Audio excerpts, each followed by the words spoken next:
Some of the best-selling cars in America are actually reliability nightmares. Today we're breaking down the 15 vehicles Americans keep buying out of pure habit, ranked by how badly they underperform compared to what's actually available. The data on this list is brutal. And the number one habit purchase? It's racked up over 245,000 sales, despite engine recalls that literally tell owners to park away from buildings. Ignore this, and you might waste 50 grand on a truck that needs a new engine at 60,000 miles. We're not talking about bad cars that nobody buys. We're talking about vehicles with massive sales figures despite objective evidence that better options exist. Brand loyalty is expensive, and the automotive industry is counting on you not doing the research. Let's fix that. Number 15, Ford F-150. Starting with the least offensive habit purchase on our list. The F-150 sold over 828,000 units in 2025, maintaining its 44-year streak as America's best-selling vehicle. Here's the thing, it's genuinely good at what it does. The problem isn't quality, it's value. The average F-150 transaction price has climbed past $60,000. $60,000. For a half-ton pickup that most buyers use to commute to an office job and haul groceries twice a week. Fleet buyers and contractors, they get it. But if you're financing one at 7% for 72 months because I've always driven a Ford, you're paying luxury car money for a vehicle that depreciates like a rock and costs more to insure and fuel than a Honda Accord.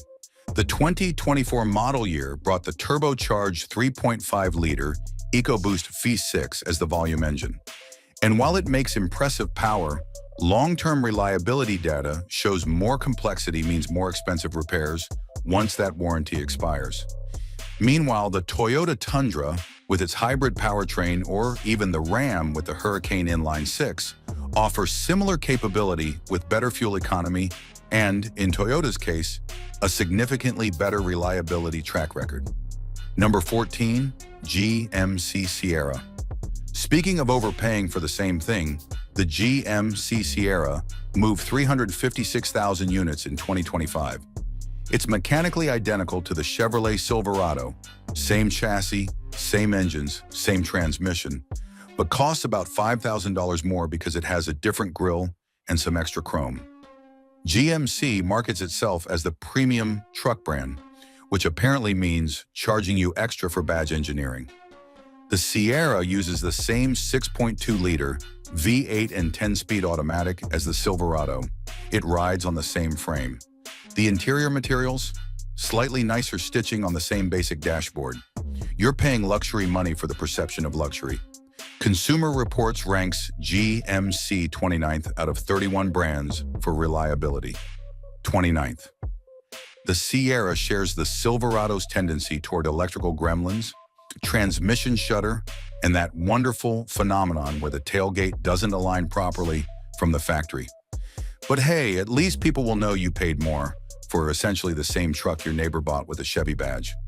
Number 13, Subaru Crosstrek.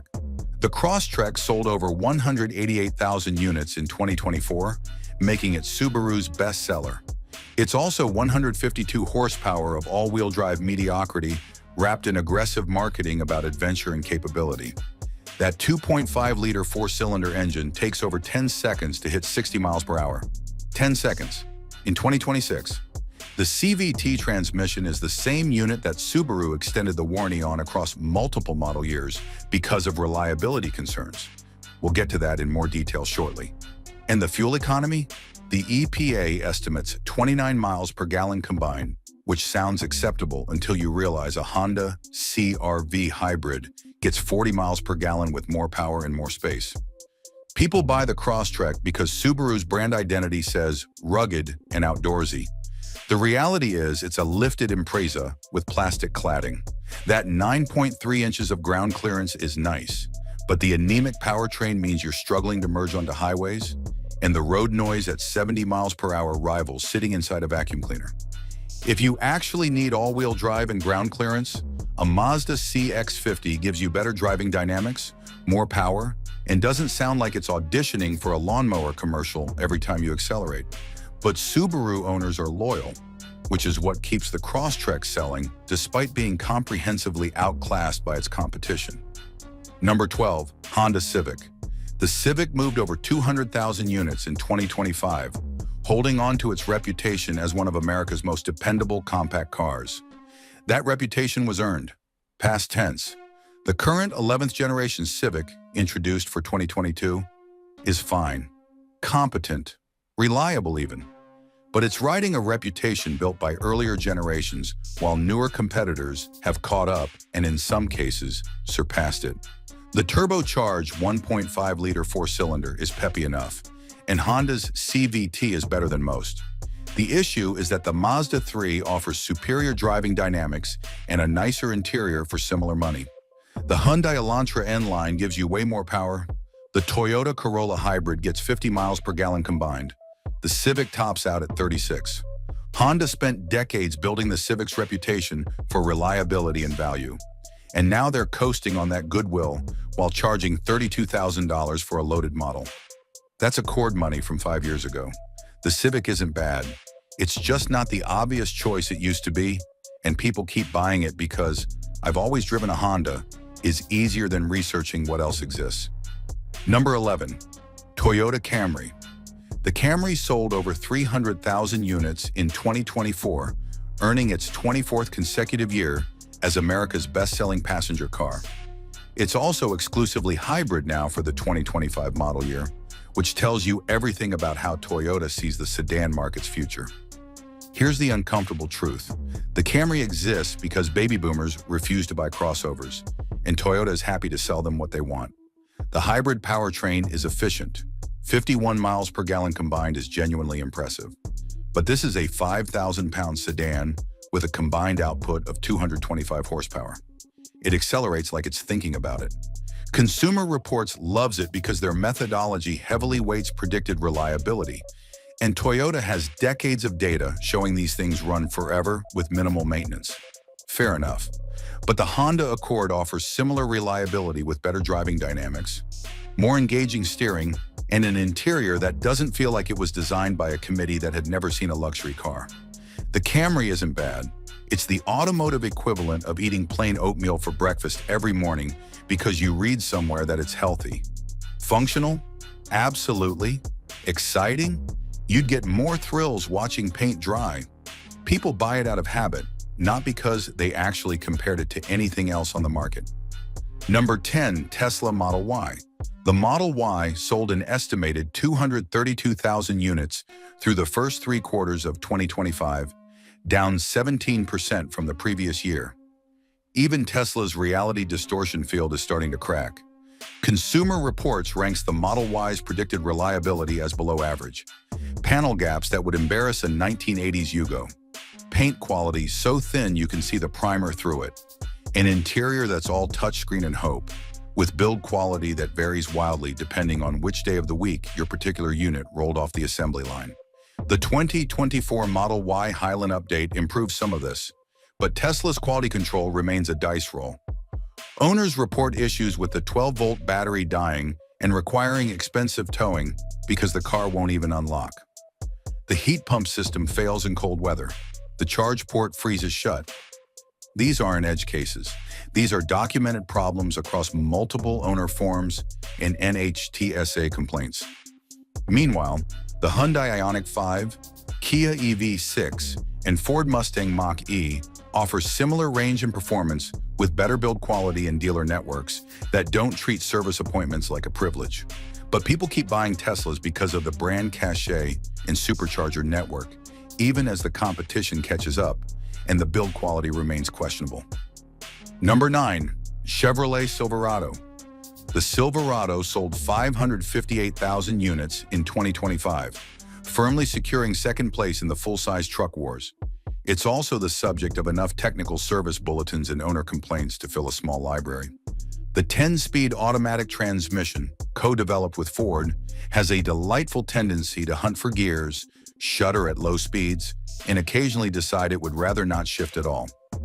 GM issued a software update, then another one. The problem persists. Owners report taking their trucks in 3, 4, 5 times for the same transmission complaint. and dealerships keep flashing the computer and sending them on their way. The tailgate doesn't align properly from the factory on enough units that it's become a running joke. The electrical system develops gremlins around 30,000 miles, phantom warnings, infotainment reboots, backup cameras that decide they'd rather show static. And the fuel economy on the 5.3-liter V8? Good luck averaging better than 15 miles per gallon in real-world driving. People buy Silverados because they've always bought Chevys, or their dad drove one, or they got a good deal from the local dealer. None of those are good reasons to accept a truck that can't seem to figure out basic quality control. The F-150 and Ram both exist. Both are better trucks. But GM keeps selling Silverados because habit is a powerful thing. Number 8, Nissan Altima. The Altima is the sedan nobody asked for that Nissan keeps making anyway. Sales have collapsed. Production might end after 2027, but people are still buying them because they're cheap and Nissan will finance literally anyone. It's mediocre in every measurable way. The 2.5-liter four-cylinder makes either 188 horsepower with front-wheel drive or 182 horsepower with all-wheel drive. Yes, adding all-wheel drive makes it slower. The CVT is unrefined. You can hear it whining from outside the car. The interior uses hard plastics that belong in a 1990s rental fleet, and the infotainment system feels like it was programmed by someone who had only seen a touchscreen described to them over the phone. If you're buying an Altima, you're either not researching alternatives or you're in a financial situation where Nissan's subprime lending is your only option. Neither is a ringing endorsement. Number 7, Ford Explorer. The Explorer sold strong numbers in 2024, despite being comprehensively outclassed by almost every three-row crossover on the market. It's proof that nameplate recognition sells vehicles long after the product itself stops being competitive. The current generation, introduced for 2020, switched to rear-wheel drive architecture, a move Ford marketed as making it more truck-like. What they didn't mention is that this also made it less space-efficient. The third row is cramped, cargo space is mediocre, and the base 2.3-liter EcoBoost four-cylinder struggles to move 3,300 pounds of SUV with any enthusiasm. Step up to the 3.0 hybrid and you get better power and fuel economy, but also a $4,700 price increase. The 3.3-liter hybrid Highlander costs less and returns better fuel economy. The Kia Telluride offers more space, better standard features, and a significantly nicer interior for thousands less. People buy Explorers because they remember when the Explorer was the default choice for family hauling. That was 20 years ago.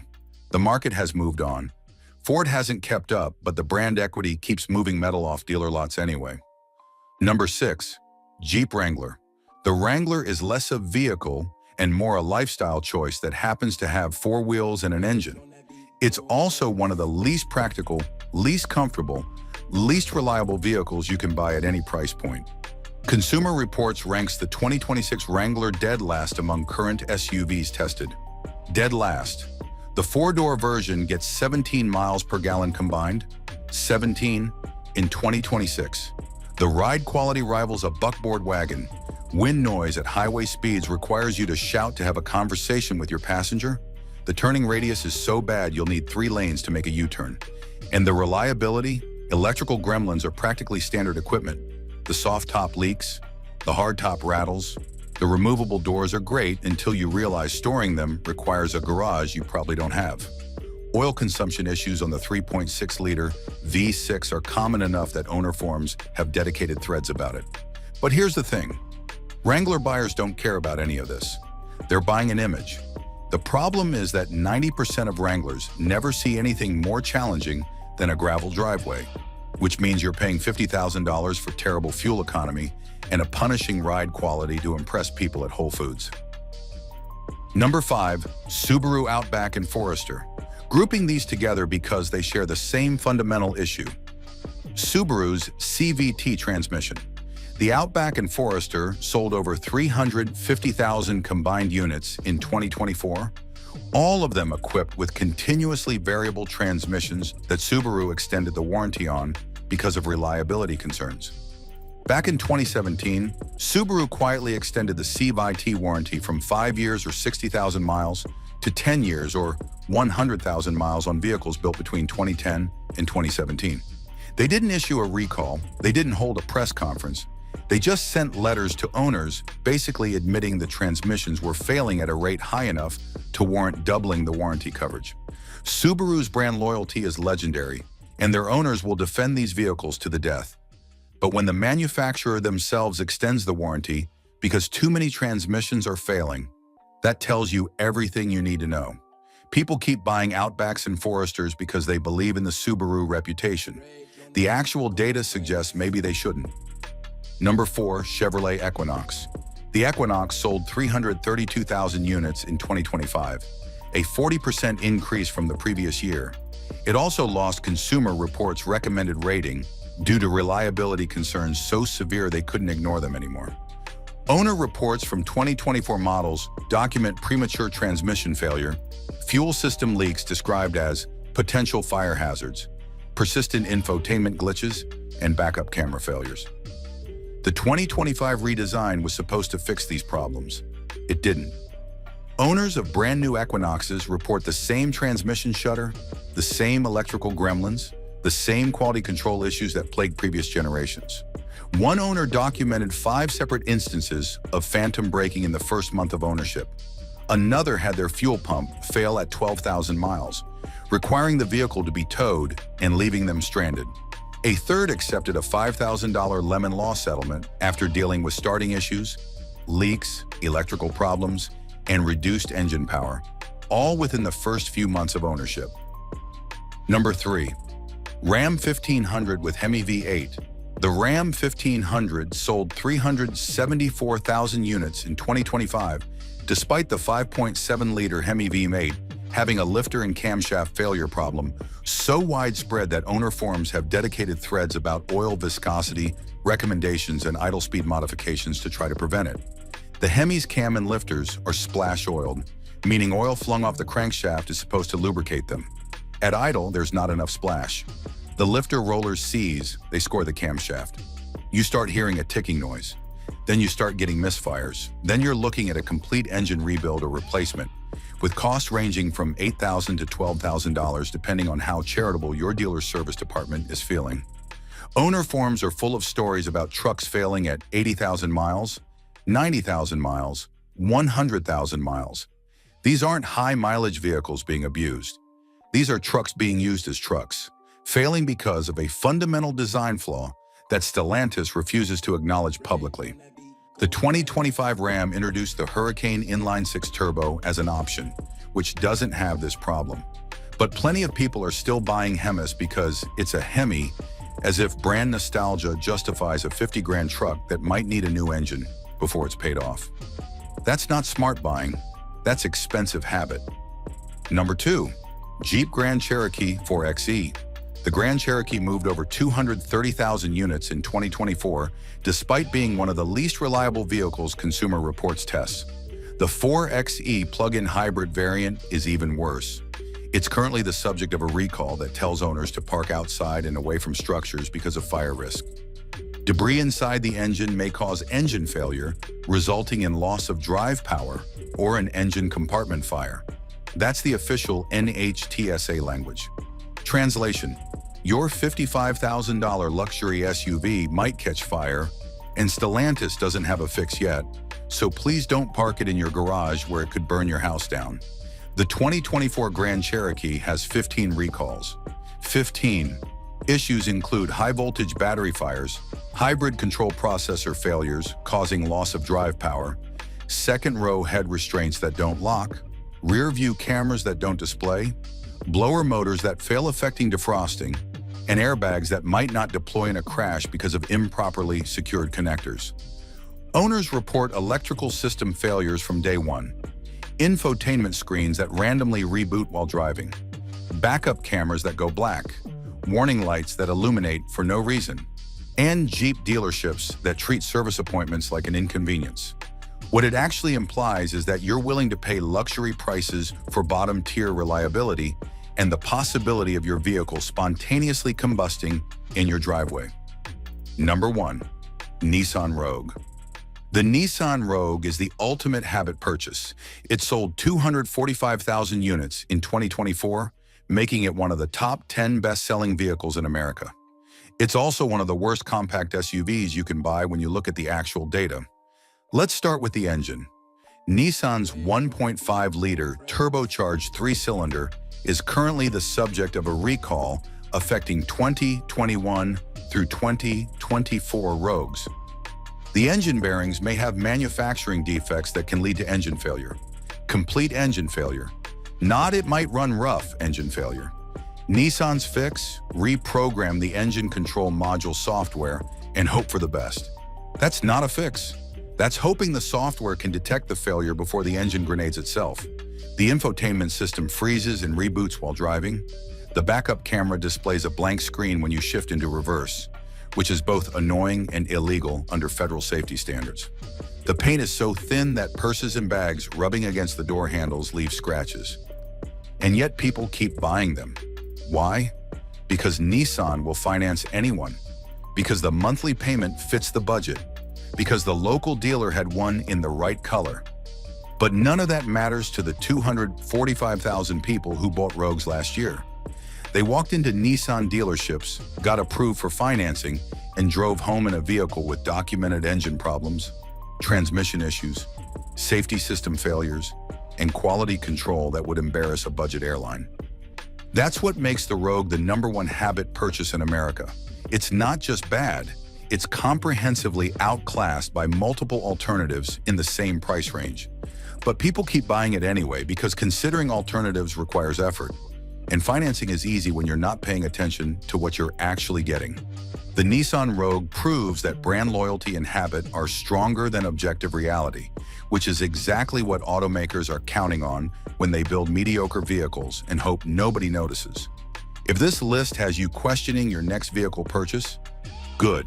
That's the point. Breaking the habit of buying what you've always bought requires actually looking at the data instead of trusting manufacturer marketing or your cousin's anecdotal experience. Speaking of vehicles that don't live up to the hype, check out our breakdown of 17 overrated cars that aren't worth it in 2026. Same data-driven approach, different angle. Until next time, do your research and stop letting brand loyalty cost you money.